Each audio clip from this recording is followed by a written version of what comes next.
I got a phone call yesterday, the one you never want to get, from your brother saying your mother's in the hospital and that she has cancer.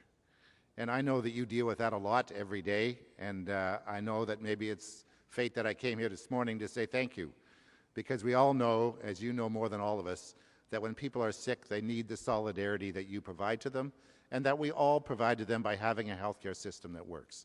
So thank you for what you do every day for people like my mother and for all the people that we love in this society. Thank you very much. Okay, somebody accused me of wanting to have a newspaper to wave around. I got to have one, but I tell you, when I saw this the other day, and Bob and I were going to a meeting in Portland, and I thought, God, now I know why I like being a Canadian. Because, you know, my mother may be in the hallway waiting for an operation, but the truth is she's in part of a system where she's not thinking about whether she can afford to or not. And you know, that is something that we all got to be proud of.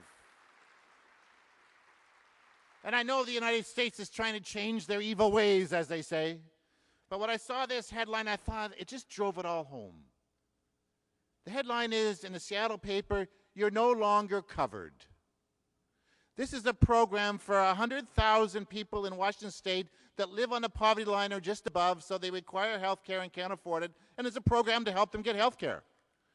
Well, because of the economic crisis, which the other side of the free market created, because of that economic crisis, they have to cut off 36,000 people from this. 36,000 people have to lose it, and they're wondering, how can we do this? What's the fair way to do this? Do we take it and make it really expensive? And therefore, that cuts off the people that can't afford it. And of course, the problem with that system is the sick people will really want to stay on, so the system won't work because it won't be balanced anymore. Do we find some other way? And the best way they've come up to, sisters and brothers, I thought said a lot about how we treat people sometimes. The best way they came up was, let's have a lottery. Let's have a lottery so that we can decide out of the pull of the hat whether that health care you're getting is going to be there next week or not.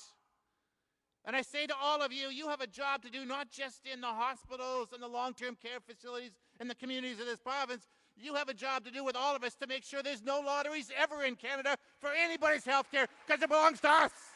And no one else can take it from us if we let them.